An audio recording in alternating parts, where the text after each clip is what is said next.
دیکھنا کسی بچے کو نہ لگ جائے کانچ، گلاس تو پھر آ جائے گا۔ شفق جو ابھی 4 سال کی تھی روتی ہوئی آئی اور ٹوٹی ہوئی گڑیا دکھا کر کہہ رہی تھی، دادی دیکھے نا اشر بھائی نے گڑیا توڑ دی۔ اماں بڑے پیار سے گود میں بٹھا کر چپ کراتے ہوئے، ارے میرا بچہ، بھائی بہت گندا ہے، بہت تنگ کرتا ہے، میری گڑیا کو میں اپنی گڑیا کے لیے نئی گڑیا منگوا کے دوں گی۔ شفق آنسو پوچھتے ہوئے، وعدہ؟ اماں مسکراتے ہوئے، پکا وعدہ۔ گھر میں خوب شور مچا ہے، بچے سمرا کو پاگل کیے دے رہے ہیں اور وہ صفائی کرتے کرتے کبھی بچوں کو مارنے دوڑتی تو کبھی کسی بچے کے رونے پر اسے دیکھنے بھاگتی۔ رومانہ کے بچے زورین اور ایمن کراچی ایئرپورٹ پر آغا جی یعنی اعجاز ماموں کو دیکھ کر خوش ہو گئے۔ طاہر بھائی نہیں آئے؟ اعجاز نے پوچھا تو رومانہ ان کے کام کی مصروفیت کا بتا رہی تھی، مگر اتنی دیر میں اعجاز طاہر کو فون ملا چکے تھے۔ سلام دعا کے بعد وہ پوچھ رہے تھے، جی طاہر بھائی کدھر غائب ہیں آپ، آئے کیوں نہیں؟ ہم نے کہاں جانا ہے یار، یہی ہیں، میرا آنے کا ارادہ تو تھا مگر اچانک ایک ضروری میٹنگ آ گئی اس لیے نہیں آ سکا۔ اچھا ٹھیک، ہم تو سمجھے کوئی ناراضگی ہو گئی، چلیں کوئی بات نہیں، میٹنگ سے فارغ ہو کر آ جائیے گا۔ نہیں ایسی کوئی بات نہیں، بس مصروفیت ذرا زیادہ ہے۔ پہنچ گئی تمہاری بہن؟ طاہر نے مسکراتے ہوئے بات بدل دی، جی بالکل خیریت سے پہنچ گئی ہیں، ہم ابھی ایئرپورٹ پر ہی ہیں، بس گھر جا رہے ہیں۔ اعجاز نے خوش دلی سے خیریت بتائی، ٹھیک ہے پھر بعد میں بات ہوگی، اصل میں میٹنگ میں بیٹھا ہوں۔ Okay no problem, take care, اللہ حافظ۔ اللہ حافظ۔ ماما آپ نے بھی خواہ مخواہ ہی نفیسہ پھپھو کو ڈنر پہ انوائٹ کر لیا، اب زبردستی ان کے سامنے بیٹھے رہو اور ان کے سوالات کے جواب دیتے رہو۔ پڑھائی کیسی چل رہی ہے، کیا کرتی ہو سارا دن؟ عروبہ نفیسہ پھپھو کے اسٹینڈرڈ سے چڑی رہتی تھی، ماں کے اس طرح انہیں گھر کھانے پر بلانا اسے بہت ہی برا لگ رہا تھا اور اب ماں سے برے منہ بناتے کہہ رہی تھی، کیا ہے بیٹا پھپھو ہے تمہاری؟ شاہین نے بات کو ٹالنے کی کوشش کی، مجھے تو ان کے آؤٹ ڈیٹڈ کپڑے دیکھ کر ہی عجیب سی لگتی ہیں، آپ لوگ پتہ نہیں کیسے کہتے ہیں کہ ایم اے کیا ہے انہوں نے، ہر مرتبہ وہ لوکل اسٹائل کے ٹیلر کے ہاتھ کے سلے عجیب سے کپڑے پہن کر آ جاتی ہیں، کوئی اسٹائل سینس ہے ہی نہیں ان میں، کبھی کسی اچھے برانڈ کے سوٹ پہنے نہیں دیکھا، اور دوسرا ڈر یہ لگتا ہے کہ اس وقت کوئی ہمارے گھر آ گیا تو کیا کہے گا، اس نے سوچ کر جھرجھری سی لی، اف ہمارے بھی کیسے کیسے عجیب رشتہ دار ہیں، اور جب وہ آتی ہیں تو توبہ، اس نے انتہائی برا سا منہ بنایا تھا۔ دور تک ان کی صابندانی جیسی چھوٹی سی پھٹیچر گاڑی کی آواز آتی ہے، پورے ایریا میں کوئی ایسے نہیں آتا، سب کے پاس ایک سے ایک کلاسک گاڑیاں ہیں، مجھے تو اتنی شرمندگی ہوتی ہے، کسی سے کیسے تعارف کرائیں کہ یہ ہماری پھپھو ہیں۔ زاہد بھائی اور شاہین بھابی کی بیٹی عروبہ فون پر ماں کی نفیسہ پھپھو سے بات کرنے اور انہیں دعوت دینے پر بھڑک رہی تھی، ارے سمجھا کرو یار، شاہین مزے لے کر کہہ رہی تھی، تمہیں تو پتہ ہے وہ ہم سے کتنا جلتی ہیں، اب ہم فرانس سے آئے ہیں تو ساری داستان بھی تو کسی سے سنانی تھی، بغیر اس کے مزہ ہی نہیں آ رہا، اور وہاں کے قصے کسی ایسے انسان کو جو کبھی نہ گیا ہو اور نہ ہی کبھی جانے کی امید ہو سنانے میں کتنا مزہ آتا ہے، ان کی آنکھوں میں حسرت اور خواہش کے ملے جلے تاثرات سے میں بہت محظوظ ہوتی ہوں۔ جسٹ چل بیبی، اپنی انجوائمنٹ کے لیے بلایا ہے، تم کو نہ بیٹھنا ہو تو تم اپنے کمرے میں چلی جانا، میں کہہ دوں گی تم سو گئی، ویسے بھی وہ لوگ رات 10 سے پہلے تو آئیں گے نہیں، اصغر بھائی آتے ہی اتنی دیر سے ہیں آفس سے، مما آپ بھی نا بہت اسمارٹ ہیں، عروبہ ماں کی چالاکی کی داد دے رہی تھی، دونوں ماں بیٹی ہنس پڑیں۔ فرانس کے ٹور سے واپسی پر شاہین بھابی نے اپنے گھر میں انہیں دعوت پر بلایا تھا، نفیسہ اپنے شوہر اصغر علی اور 9 سال کے بیٹے انس کے ساتھ بھائی کے گھر گئی تھی، مگر بھائی بھابی کے علاوہ ان کے ساتھ کوئی نہیں بیٹھا تھا، ان کے تینوں بچے اپنے اپنے کمروں میں بیٹھے تھے، اے سی چلانے کی وجہ سے سب کے کمرے بند تھے، نفیسہ کو بہت عجیب لگ رہا تھا، جبکہ انس شدید بور ہو رہا تھا، اس کی بوریت دور کرنے کے لیے ٹی وی پر کارٹون لگا دیے تھے، تھوڑی دیر بیٹھ کر زاہد بھائی بھی اپنے کمرے میں آرام کرنے چلے گئے۔ میں بہت تھک گیا ہوں، اب آرام کروں گا، تم لوگ کھانا کھا کر جانا، اور نفیسہ اصغر علی کا چہرہ دیکھتی رہ گئی تھی، شاہین بھابی بڑی میٹھی زبان میں کہہ رہی تھی، سارا دن کام کرتے رہتے ہیں، آرام کی فرصت ہی نہیں ملتی، اب ویسے بھی 2 ہفتے بعد واپس آئے ہیں تو کام کا لوڈ زیادہ ہوگا۔ جی کہتی نفیسہ کی خودداری پر چوٹ لگی، لیکن اصغر علی کے سامنے کیا کہتی، تھا تو یہ ان کا میکا، لڑ بھی نہیں سکتی تھی۔ اصغر علی بیوی کے تاثرات دیکھتے ہوئے ماحول کو ہلکا پھلکا کرنے کی کوشش کر رہے تھے، انہوں نے موضوع ہی بدل دیا، پھر کہاں گئیں آپ بھابی، اور بچوں نے تو خوب انجوائے کیا ہوگا۔ اصغر علی بیوی کو ایک لفظ نہیں کہتے تھے، کبھی کوئی تانا نہیں دیا تھا، ایک بہت نیک اور سلجھے ہوئے انسان تھے جو بیوی سے بہت پیار کرتے تھے، اسی لیے صالح اور ان کے بچوں کی اس حرکت کو خاموشی سے برداشت کر گئے تھے۔ نفیسہ اندر ہی اندر شرمندہ ہو رہی تھی اور شوہر سے نظریں نہیں ملا پا رہی تھی۔ اصغر علی کے سوال کی جیسے شاہین منتظر ہی تھیں۔ ان کی تو بانچیں ہی کھل اٹھیں۔ جس مقصد کے لیے انہوں نے کھانے کا خرچہ کیا تھا وہ مقصد تو اب پورا ہونے جا رہا تھا۔ جی اصغر بھائی، اب کیا بتاؤں، بچوں نے تو بہت انجوائے کیا۔ ہم پورے 2 ہفتے وہاں رہے۔ پہلے جب ہم فرانس پہنچے تو میں تو پیرس شہر دیکھتی ہی رہ گئی۔ کیا حسین شہر ہے یہ، بڑی بڑی صاف ستھری سڑکیں، ہر طرف ہریالی اور پوری گرین بیلٹس بنی ہوئی تھی۔ مٹی کا تو نام و نشان بھی نہیں ہوتا۔ ہوٹل پہنچے، اس کی اپنی ہی شانت، کیا شاندار کمرے، بندہ بس اس میں داخل ہو تو ساری سفر کی دور ہو جائے، دیکھ کر دل خوش۔ ہم مسلمان ہیں لیکن ہماری باتیں ان انگریزوں نے اپنا لی ہیں۔ صفائی کا بہت اچھا انتظام ہے اور ہمارا نصف ایمان ہی صفائی ہے، تو یہاں کچرے کے ڈھیر لگے پڑے ہیں۔ وہاں بچوں نے کہا ہم سب سے پہلے ڈزنی لینڈ جائیں گے۔ نام تو ہم نے بھی سنا تھا پر میں ہمیشہ سمجھتی تھی کہ وہ امریکہ میں ہے، لیکن وہاں جا کر پتا چلا کہ ڈزنی لینڈ تو پیرس میں بھی ہے۔ پھر اگلے دن ہی ہم وہاں پہنچ گئے۔ پورا دن اسی ایک جگہ پر نکل گیا۔ وہ ہے ہی اتنا بڑا اور اتنا زبردست اور خوبصورت کہ بس اپنا بچپن یاد آ جائے۔ انس کو ان کی باتوں میں ڈزنی لینڈ کا نام سن کر دلچسپی ہونے لگی۔ وہ بڑے غور سے ان کی باتیں سن رہا تھا۔ مکی ماؤس اور ڈونلڈ ڈک کے ساتھ ساتھ ہر طرح کے کارٹونز کے بڑے بڑے پتلے سے بنے کھڑے تھے، اتنے خوبصورت کہ لگتا ہے ابھی بولنے لگیں گے، بالکل زندہ لگتے ہیں۔ ایک سے ایک جھولے، کسی میں بیٹھ کر خوف آئے تو کسی میں بہت مزہ۔ بچوں کا تو دل ہی نہیں چاہ رہا تھا وہاں سے آنے کا۔ مامی وہاں تو بہت مزہ آیا ہوگا آپ لوگوں کو، وہ کیسے دکھتے تھے؟ انس بہت حسرت سے پوچھ رہا تھا، جبکہ نفیسہ پہلو بدل کر رہ گئی۔ شاہین مزید محظوظ ہوئی تھی۔ ارے بیٹا کیا بتاؤں، بہت ہی مزہ آیا، ایسا لگ رہا تھا جیسے خوابوں کی دنیا میں آ گئے۔ پاکستان میں کہاں ہیں ایسے امیوزمنٹ پارکس؟ ان کارٹونز میں سے بہت سو کے تو مجھے نام بھی نہیں معلوم تھے۔ یہ تو بچے دیوانے ہو گئے۔ اور ہاں، وہیں پر ان کارٹونز کی پریڈ ہو رہی تھی۔ یہ کہتے کہتے وہ ملازموں سے جوس لینے لگیں جو انہوں نے سب کے لیے بنوایا تھا، جبکہ نفیسہ اور اصغر علی اپنے گلاس اٹھا چکے تھے۔ انہوں نے اپنے بولنے کا سلسلہ جاری رکھا۔ ہم لوگ رات تک وہیں رہے۔ دن کا نظارہ جتنا خوبصورت تھا اتنا ہی حسین رات کا منظر بھی تھا۔ سارا ڈزنی لینڈ لائٹ سے سجا ہوا تھا، لگ رہا تھا جیسے زمین پر ستارے اتر آئے ہوں۔ بہت خوبصورت نظارہ تھا۔ پھر اگلے دن یہ ہمیں ایفل ٹاور لے گئے۔ بہت سنا تھا اس کا نام۔ وہ بنا رکے بولے ہی جا رہی تھی، جبکہ نفیسہ کو نیند آنی شروع ہو گئی تھی۔ اصغر علی بھی تھکن سے چور تھے، جبکہ انس کی نیند ڈزنی لینڈ کے ذکر نے اڑا دی تھی، جبکہ شاہین اپنی ایکسائٹمنٹ میں بھرپور انجوائے کرتے ہوئے بتا رہی تھی۔ وہاں ایفل ٹاور اتنا بڑا تھا کہ دیکھو تو بس دیکھتے ہی رہ جاؤ۔ اس کے ساتھ ہی پارک ہے۔ ہم لوگ وہاں بیٹھ گئے تھے، وہیں دوپہر کا کھانا کھایا، پھر یہ اس کی گیلری پر بچوں کو لے گئے تھے۔ میں تو اوپر نہیں چڑھ سکی بھائی، مجھے اونچائی سے ڈر لگتا ہے۔ بچے ہی بتا رہے تھے وہاں اوپر دوربینیں لگی ہیں، پورا شہر دکھتا ہے۔ اور پھر وہاں سے ہم اگلے دن، ابھی وہ مزید کچھ کہنا چاہتی ہی تھی لیکن نفیسہ نے ٹوک دیا، بھابھی یہ بھی بہت تھک گئے ہیں، کھانا لگوا دیں، صبح انس نے بھی اسکول جانا ہے۔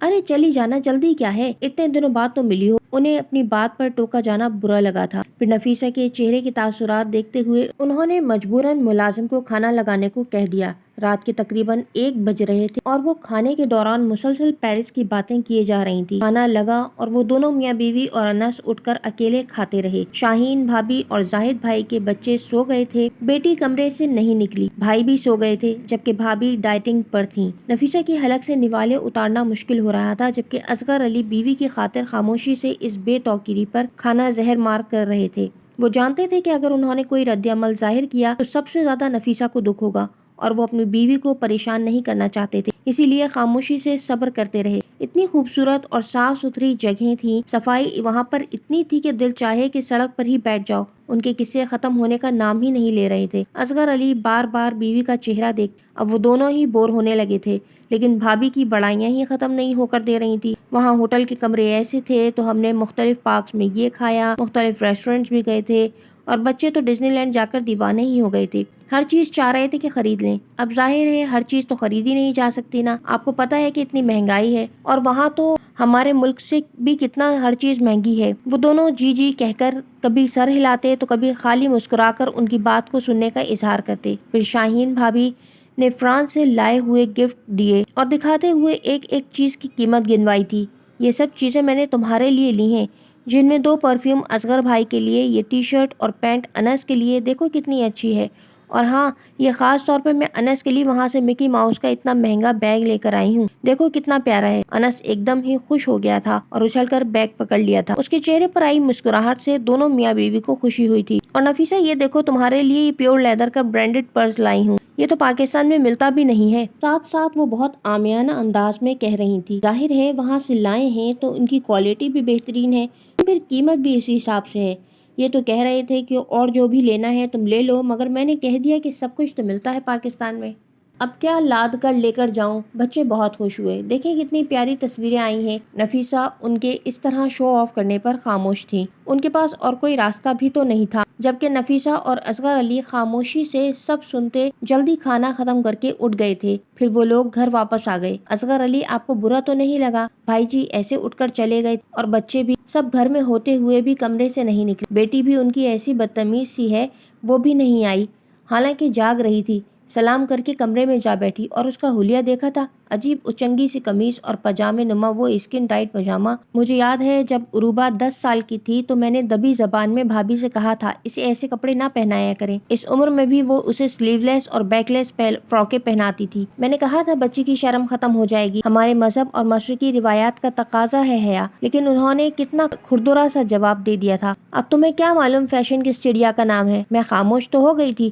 مگر یہ ضرور جانتی ہوں کہ اسلام میں اتنی بڑی بچی کے لیے بھی لباس پر ممانعت ضرور ہوگی، کپڑے پہنانے کا طریقہ ضرور مقرر ہے۔ فیشن کے نام پر بے شرم کر دیا، اب وہ کچھ بھی پہنتی رہے، بس ایک فیشن کا نام دے کر سب بےہودگی پر پردہ ڈال دیتی ہیں۔ اصغر علی جو خاموش بیٹھے تھے، انہیں دیکھ کر ایک بار پھر نفیسہ کو اپنا سوال یاد آیا۔ آپ نے بتایا نہیں، آپ کو برا تو نہیں لگا؟ وہ جویلری اتارتے ہوئے سوال کر رہی تھی، جبکہ اصغر علی انس کے جوتے اتار کر اسے کپڑے بدلنے کا کہہ رہے تھے۔ وہ تقریباً سو چکا تھا اور اصغر علی اس کی مدد کروا رہے تھے۔ برا تو لگا ہے نفیسہ بیگم، لیکن وہ تمہارا میکا ہے، اب میں منع بھی نہیں کر سکتا تمہیں ان لوگوں سے ملنے سے۔ نفیسہ اپنے اندر کہیں آنسو گراتی رہی، جب بھائی ہی نہیں بیٹھا ملنے تو بھابھی سے کیا شکایت کروں، اور ظاہر ہے بچے تو وہی کچھ سیکھتے ہیں جو ماں باپ کر رہے ہوتے ہیں۔ نفیسہ دل ہی دل میں یہ ارادہ کر رہی تھی کہ اب وہ ان کے گھر کم ہی جایا کریں گی۔ ویسے بھی حضرت علی رضی اللہ تعالیٰ عنہ کا قول ہے کہ جس جگہ تمہاری عزت نہ ہو وہاں نہیں جانا چاہیے۔ ابو جی کے بعد میکا میکا نہیں رہا، وہ ٹھنڈی آہ بھر کر کہہ رہی تھی۔ ماں باپ ہی وہ ڈھال ہوتے ہیں جن پر اعتماد کرتے ہوئے بیاہی بیٹیاں بہت مان سے اپنے میکے جاتی ہیں، اور اس نفسا نفسی کے دور میں جب ہر شخص پیسے کے پیچھے پڑا ہے، ایسے میں اگر شادی شدہ بیٹی غریب ہو تو ویسے ہی اس کی قدر کم ہو جاتی ہے، اور چند گھنٹے یا اس کا ایک وقت کا کھانا بھی بوجھ لگنے لگتا ہے۔ مگر سسرال میں عزت رکھنے کو بہت سی بیٹیاں یہ بے توقیری بھی برداشت کرتی ہیں۔ ہاں، اگر ان کے پاس دولت ہو تو ان کی اہمیت شاید برقرار رہتی ہو، کیونکہ وہ تحفے تحائف دیتی رہتی ہیں۔ نفیسہ بیگم، محبت بھی اب دولت سے خریدی جا سکتی ہے، اب خلوص کا زمانہ نہیں رہا۔ وہ دل ہی دل میں خود سے باتیں کر رہی تھیں۔ نفیسہ بہت دیر بآواز بلند مستقبل کے خواب بنتی رہیں اور اصغر علی خاموشی سے ان کی پلاننگ سنتے رہے۔ رومانہ اپنے میکے آئیں تو سب بچے خوشی سے اچھلنے لگے۔ اماں بھی کی خوشی کی انتہا نہیں تھی۔ سب سے دعا سلام کے بعد ابھی بیٹھے ہی تھے کہ ایمن کو ضد سوار ہو گئی کہ شفق کی گڑیا نکال کر دیں جو ہم اس کے لیے لائے ہیں۔ رومانہ بہت سے تحفے اعجاز بھائی اور ان کی فیملی کے لیے لے کر آئی تھی، اور پھر ایک ایک کر کے سارے سوٹ کیس کھلنے لگے۔ سارے بچے پرجوش تھے، سب چھوٹے بڑوں کو ان کے تحفے دیے گئے۔ بچے کھلونے لے کر دوسرے کمرے میں خوب شور مچا کر کھیل رہے تھے۔ گھر بھر میں ایک رونق سی آ گئی تھی۔ ویسے شور تو ظفر، اشر اور شفق بھی بہت کرتے تھے، لیکن ان دو بچوں زورین اور ایمن کے شور نے مزید اضافہ کر دیا تھا۔ دوپہر کا کھانا لگا تو سب بچے کھیلتے کودتے یوں ہی بیٹھ گئے۔ زورین اور ایمن نے ایک دوسرے کی جانب دیکھا اور خاموشی سے اٹھ کر چلے گئے۔ اماں بھی کو تعجب ہوا، یہ کہاں گئے؟ تو رومانہ سے پوچھنے لگیں، یہ دونوں کہاں جا رہے ہیں؟ رومانہ مسکراتے ہوئے، اماں ہاتھ دھونے گئے ہیں، ابھی آ جائیں گے۔ ارے ابھی تو نہائے تھے دونوں؟ اماں بھی حیرانی سے کہہ رہی تھی۔ جی اماں، نہائے تھے، لیکن انہیں عادت ہے کھانے سے پہلے ہاتھ دھونے کی، اس کے بغیر وہ کھا ہی نہیں سکتے۔ جبکہ سمرا نے بھی ڈانٹ کر اپنے بچوں کے ہاتھ دھلوائے۔ دیکھو تم لوگ، یہ دونوں کتنے اچھے بچے ہیں، بغیر کہے ہاتھ دھونے چلے گئے۔ زورین اور ایمن کی جانب اشارہ کرتے ہوئے کہہ رہی تھی، اور ایک تم لوگ ہو، 10 بار کہو تب جا کر سنتے ہو، جاؤ تم لوگ بھی ہاتھ دھو کر کھانا کھانے بیٹھو۔ سب آ کر بیٹھ گئے تو زورین نے بآواز بلند کھانا کھانے سے پہلے کی دعا پڑھ کر کھانا کھانا شروع کیا، اور اسی طرح اختتام پر بھی دعا پڑھی۔ اماں بھی تو زورین کی اس عادت پر واری واری جا رہی تھی۔ اس نے اتنے سلیقے سے کھانا کھایا تھا کہ ایک دانہ بھی چاول کا نیچے نہیں گرا تھا، اور چند دانے جو دسترخوان پر گر گئے تھے وہ اسے اٹھا کر کھا لیا۔ اشر ایک دم اسے دیکھ کر مذاق اڑانے والے انداز میں کہہ رہا تھا، در حقیقت وہ اس کی تعریفیں سن کر جل رہا تھا۔ ارے یہ زورین کتنا گندا ہے، نیچے کے گرے ہوئے چاول کھا رہا ہے۔ اس سے پہلے کہ کوئی بڑا اس کے بارے میں کچھ کہتا، زورین نے کہا، اشر بھائی یہ سنت ہے کہ دسترخوان پر گرا ہوا کوئی بھی دانہ ضائع نہ کرو۔ جو بھی اس بات کو مانے گا وہ کبھی غریب نہیں ہوگا، اسے کبھی بھوکا نہیں سونا پڑے گا، اور جو نہیں مانے گا اس کے پاس پیسوں کی کمی ہوتی جائے گی۔ سب اس کی اتنی بڑی بات سن کر حیرانی سے شکل دیکھ رہے تھے۔ جب اس نے اپنی ذہانت سے چمکتی آنکھوں کو مزید پھیلاتے ہوئے دوبارہ کہنا شروع کیا، اور پیسوں سے تو وہ سائیکل بھی آئے گی نا جو آغا جی، اعجاز ماموں کو وہ آغا جی ہی کہتا تھا، اعجاز کے اپنے بچوں کی طرح آپ کو دلوانے والے ہیں۔ اگر ان کے پاس پیسے کم ہو گئے تو پھر سائیکل کیسے آئے گی؟ زورین نے ظفر کی کمزوری پر ایسے چوٹ کی کہ وہ گھبرا گیا۔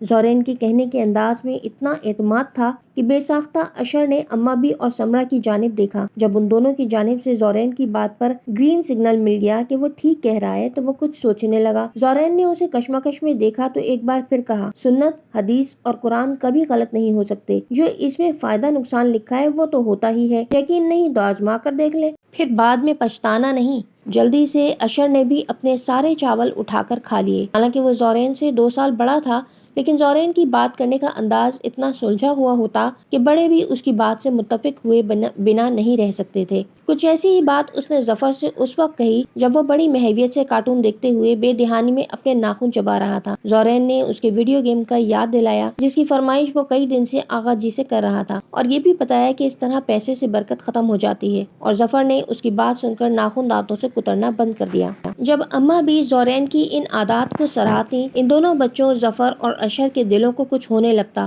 کبھی جلتے تو کبھی اس جیسا بننے کی کوشش میں خود بھی وہی کام کرتے۔ اماں کو تو زورین پہ اتنا پیار آ رہا تھا کہ وہ ان کے کمرے میں ہی سوتا اور روزانہ سونے سے پہلے چاروں کل، سورہ ملک اور آیت الکرسی پڑھ کر اماں کو سناتا جو اسے زبانی یاد تھی۔ اور سمرہ بھی اس سے بہت متاثر ہو رہے تھے۔ وہ لوگ پورا شہر خوب گھوم رہے تھے، مختلف پارکس اور سی سائڈ پر جانے کے پروگرام بنا رہے تھے۔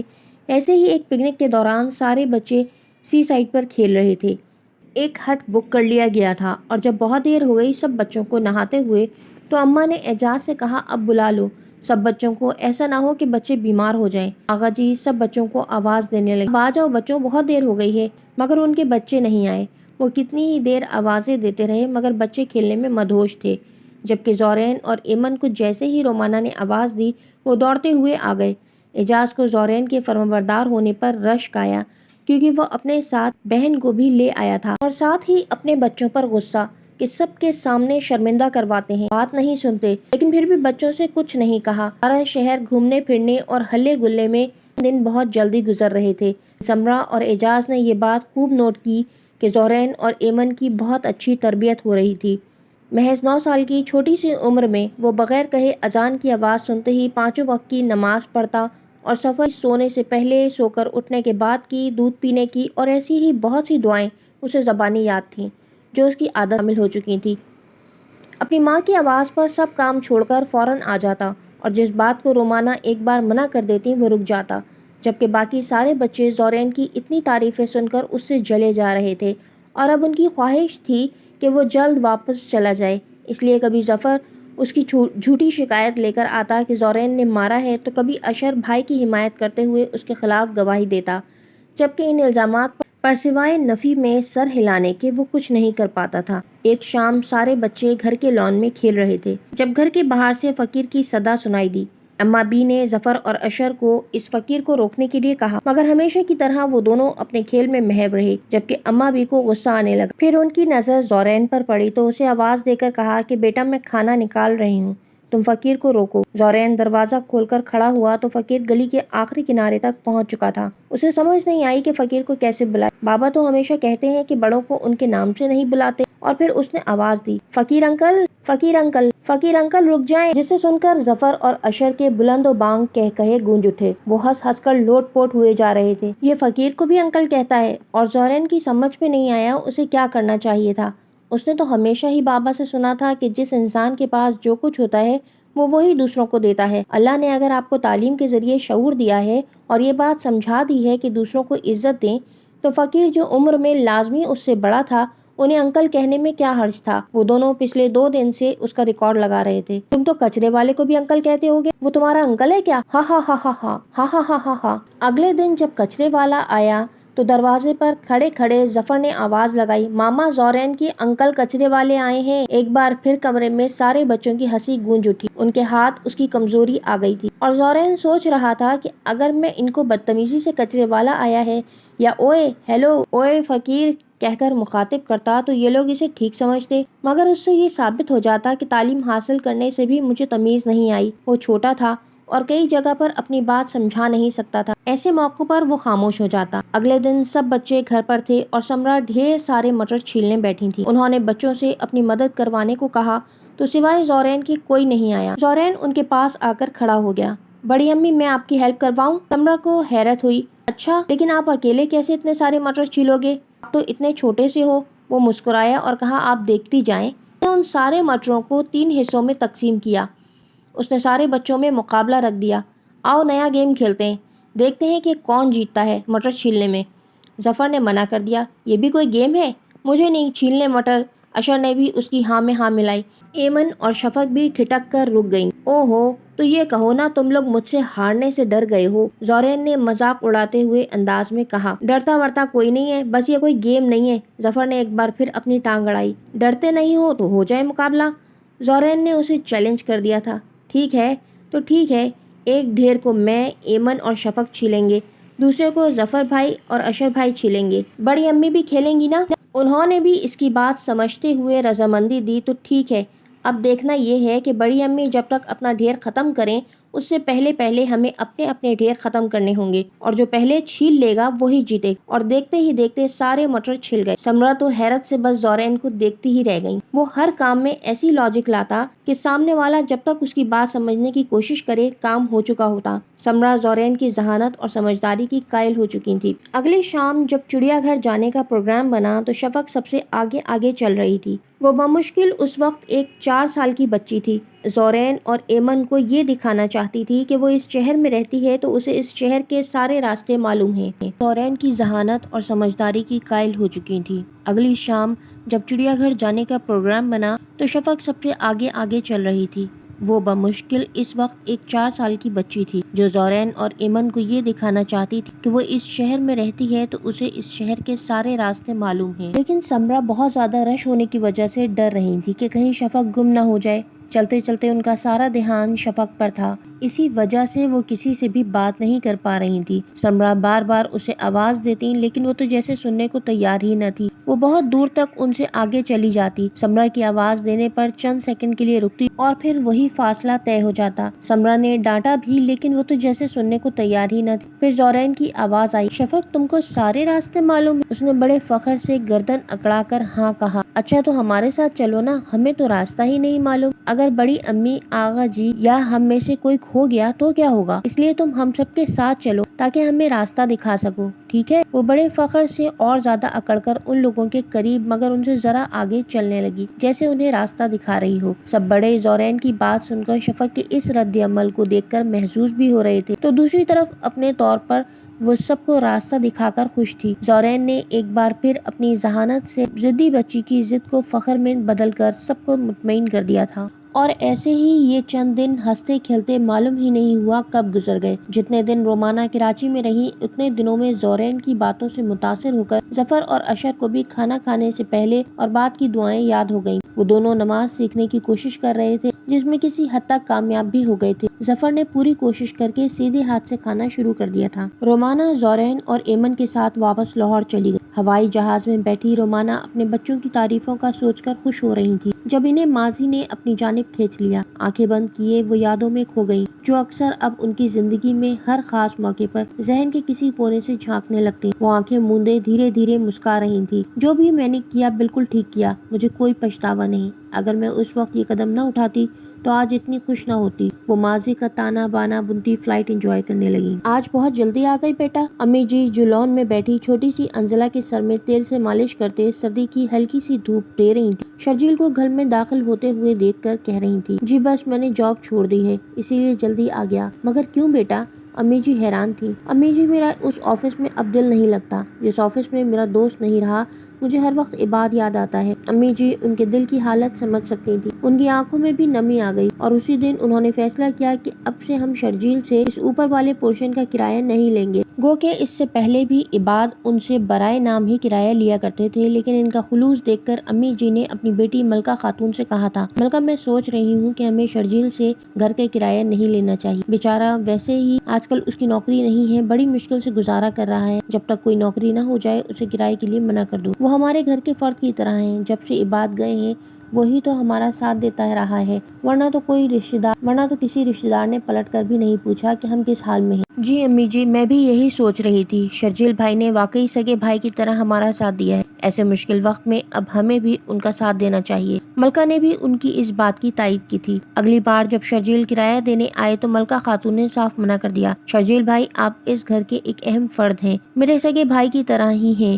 میں آپ سے کرایہ نہیں لے سکتی۔ یہ کیا کہہ رہی ہیں بھابھی؟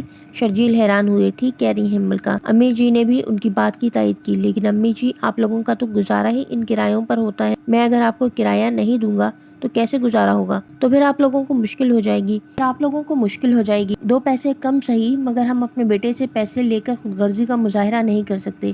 امی جی نے دو ٹوک الفاظ میں کہہ دیا، تو آپ مجھے خود غرض سمجھتی ہیں کہ میں آپ لوگوں پر بوجھ بن جاؤں؟ ارے نہیں بیٹا، تم ہمارے خلوص کو غلط سمجھ رہے ہو، جب ہمیں تمہاری ضرورت تھی تو تم نے ہمارا ساتھ دیا، آج ہم جانتے ہیں کہ تمہاری نوکری چھوٹ گئی ہے تو کیا ہم تمہاری مدد نہیں کر سکتے؟ میرا سگا بیٹا یہاں رہتا تو کیا میں اس سے بھی کرایہ لیتی؟ امی جی مگر پھر بھی وہ تھوڑا متذبذب تھے۔ تم ہماری فکر نہ کرو، ہمارے پاس عباد کی بہت سی پراپرٹی ہے جو ان کو وراثت میں ملی تھی، کچھ انہوں نے بنائی تھی، اچھا گزارا ہو رہا ہے ہمارا۔ امی جی نے تسلی دی، لیکن وہ ابھی بھی اس بات پر تیار نہ تھے۔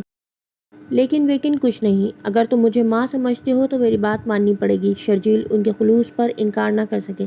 ٹھیک ہے، ایسی بات ہے تو مجھے منظور ہے، لیکن آپ کو بھی میری ایک بات ماننی پڑے گی۔ شرجیل نے بھی ایک شرط رکھ دی تھی، اب سے آپ کی پراپرٹی کے سارے کرایہ میں وصول کر کے لاؤں گا، اس کے لیے آپ لوگوں کو دھکے کھانے کی ضرورت نہیں، اور گھر کا جو بھی کام ہوگا آپ مجھے بلا جھجک بتائیں گی۔ چلو ڈن، ملکہ خاتون نے مسکراتے ہوئے کہا تو شرجیل اور شمائلہ کے ساتھ امی جی بھی مسکرا دیں۔ اس طرح شرجیل نے ملکہ خاتون کی ساری پراپرٹی کے کرایوں کی ذمہ داری خود اٹھا لی اور ان کو لا کر دینے لگے۔ امی جی آپ کو پریشان ہونے کی ضرورت نہیں، آپ کا یہ بیٹا بھی زندہ ہے، اور امی جی نے انہیں ڈھیروں دعائیں دی تھیں۔ اپنی اسی بات سے امی جی اور ملکہ خاتون کی نظر میں ان کی عزت اور بڑھ گئی تھی۔ اس دن صبح ہی انس اٹھ گیا تھا، بچہ تھا، محلے میں بقرعید کے لیے آنے والے جانور بھی اسے بہت اچھے لگتے تھے۔ وہ جلدی اٹھ کر کچھ دیر ان کو ٹہلاتا، کبھی کسی دوست کا بکرا تو کبھی کسی پڑوسی کے ساتھ اس کی گائے کو چارہ کھلاتا، اور پھر گھنٹے بعد گھر آ کر اسکول کے لیے تیار ہو کر جاتا۔ ہر بقرعید سے پہلے اس کا یہی معمول ہوتا تھا، مگر اس بار وہ اتنا سمجھدار ہو گیا تھا کہ لوگوں کے رویے پہچان سکے۔ اسے کسی نے کہہ دیا تھا، تم لوگ کبھی اپنا جانور نہیں لاتے، یہ تو ہمارا بکرا ہے، ہم خود ٹہلائیں گے، تم اپنا خود لاؤ، اور اس کے دل میں خواہش جاگ اٹھی تھی۔ یہ ایک متوسط طبقے سے تعلق رکھنے والا علاقہ تھا جہاں عموماً گھروں میں قربانی کی جاتی تھی۔ اصغر علی کا یہ پشتینی گھر تھا جس کے وہ اب وارث تھے، لیکن ذریعہ معاش کم ہونے کی وجہ سے نفیسہ بڑی مشکل سے اپنی سفید پوشی کا بھرم رکھے ہوئے تھیں، اور ان کی اس کوشش کو اصغر علی بہت سراہتے تھے۔ ابو جی، عید پر ہم بھی بکرا لائیں گے؟ انس نے بڑی معصومیت سے ابو جی سے پوچھا تو اصغر علی کو جواب دینا مشکل ہو گیا۔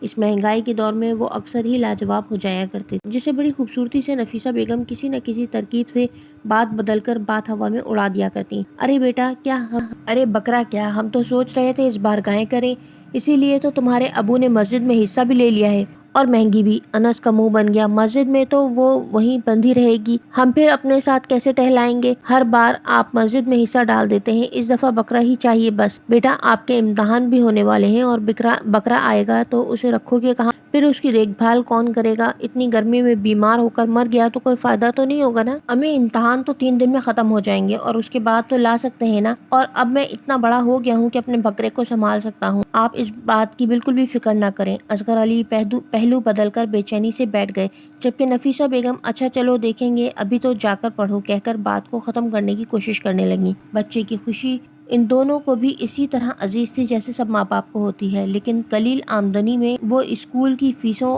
اور بجلی گیس کے بلوں کو بھرنے کے بعد بمشکل دال روٹی کا ہی بندوبست کر پاتے تھے۔ ایسے میں بیٹے کی یہ خواہش ان کے اختیار سے باہر تھی۔ مہینے کی آخری تاریخیں ہیں، میرے پاس تو پیسے بالکل ہی ختم ہو گئے ہیں، آج تو آفس جانے کے لیے بھی پیٹرول کے پیسے نہیں، تمہارے پاس ہیں کچھ پیسے، کل اتوار ہے اور پرسوں تو انشاءاللہ تنخواہ بھی آ جائے گی، تو پھر مسئلہ حل ہو جائے گا۔ تمہارے پاس راشن تو ہے نا؟ تم کل کہہ رہی تھی گھر میں دال سبزی کچھ نہیں ہے، تو پھر آج کیا پکاؤ گی؟ آپ فکر نہ کریں، میں کچھ نہ کچھ کر ہی لوں گی۔ وہ مسکراتی ہوئی انہیں بہت پرسکون اور مطمئن لگی، تو اصغر علی بھی اطمینان سے دفتر چلے گئے۔ وہ دل میں سوچ رہی تھی، ہر سال میں اپنے بچے کی خواہش کو رد کر دیتی ہوں۔ ہم بھی کتنے کمزور ماں باپ ہیں جو اپنے بچوں کو ان کی چھوٹی چھوٹی خواہشات کو بڑی بڑی حسرتیں بنا دیتے ہیں۔ میں اس بار کچھ نہ کچھ ضرور کروں گی، اپنے بچے کی اس خواہش کو ضرور پورا کروں گی۔ یہ سوچتے وہ کچن میں بڑھ گئیں۔ آگے کی کہانی آپ اگلی ویڈیو میں سن سکیں گے۔